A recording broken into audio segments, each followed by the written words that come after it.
पूजन का फल क्या है, हम किस लिए पूजन कर रहे हैं, क्या फल है, कभी विचार किया हमने एकता जी? थोड़ी सी अपन चर्चा करें तो परीक्षा मुख नाम का एक न्याय का बहुत सुंदर ग्रंथ है, उसमें एक बहुत सुंदर चर्चा आई है, प्रमाण का फल बताया है, और वो सूत्र है अज्ञान निवृत्ति हानोपादान उपेक्षास फलम। मतलब जैसे अपन अभी अपनी पूजन की बात करें तो पूजन का फल क्या है?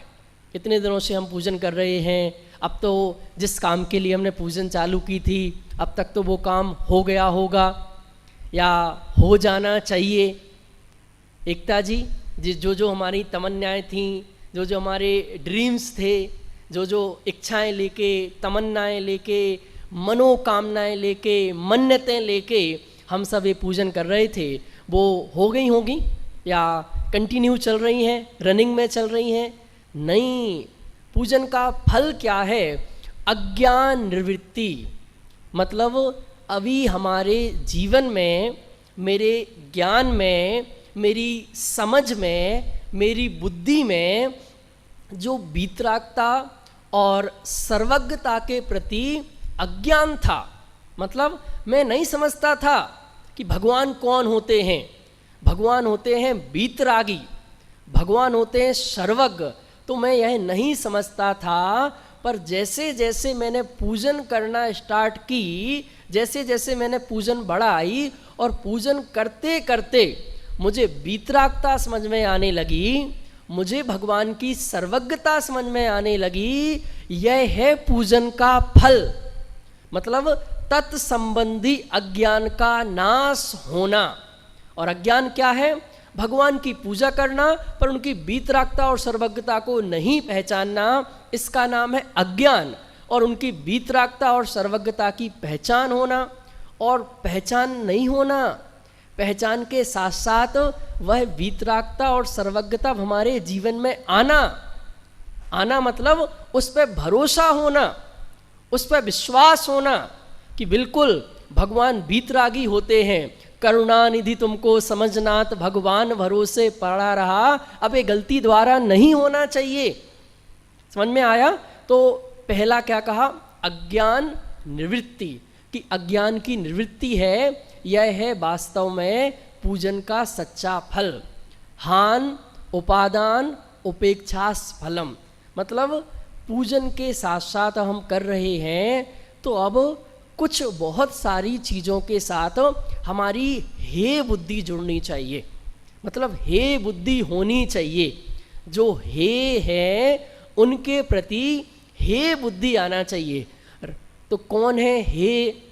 राग आदि प्रगट ये दुख देन, तिन ही को सेवत गिनत चैन। फिर से बोलूं, राग आदि प्रगट ये दुख देन।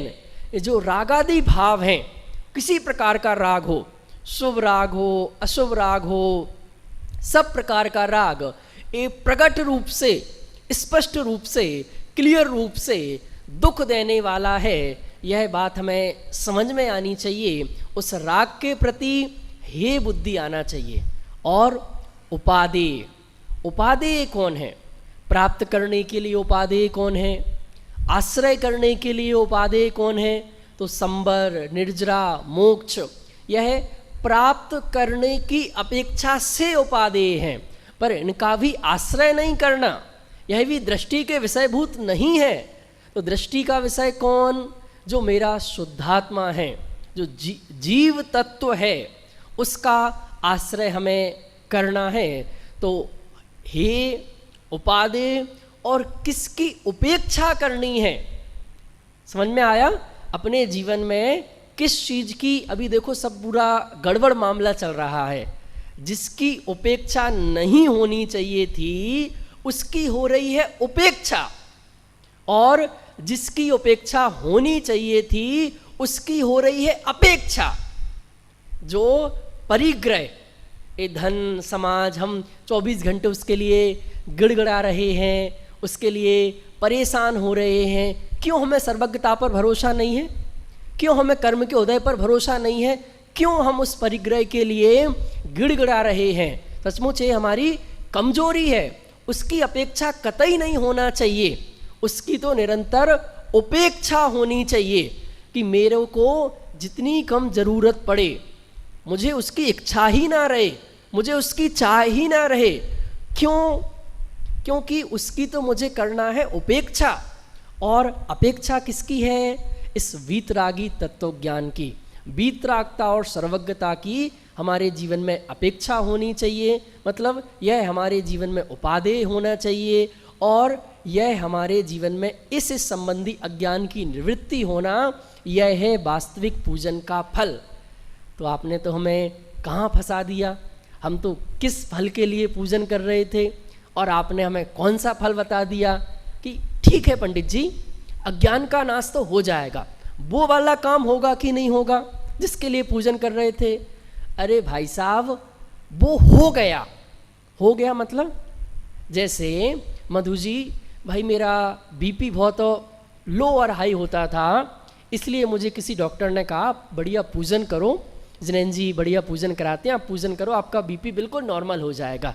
तो हम तो बीपी नॉर्मल करने के लिए पूजन कर रहे थे, पर वो तो हुआ नहीं। अरे हो गया ना। क्या हो गया? एकताजी में यह मानता था कि मेरा बीपी ऊपर नीचे होता है इसलिए दुखी है, पर पूजन में आपको यह समझाया गया जिसका बीपी ऊपर नीचे होता है वह आप नहीं है, और जो आप हैं उसका बीपी होता ही नहीं। उसका बीपी ही नहीं होता तो लो और ओ की बात ही नहीं है, ऊपर होता है नीचे होता है बात ही नहीं है। तो जिसका होता है वह मैं नहीं, तो अब होता है तो होने दो। क्यों? वो तो मैं हूं ही नहीं, उससे मेरा कोई संबंध ही नहीं है। तो इस प्रकार की बात हमें पूजन से समझ में आती है।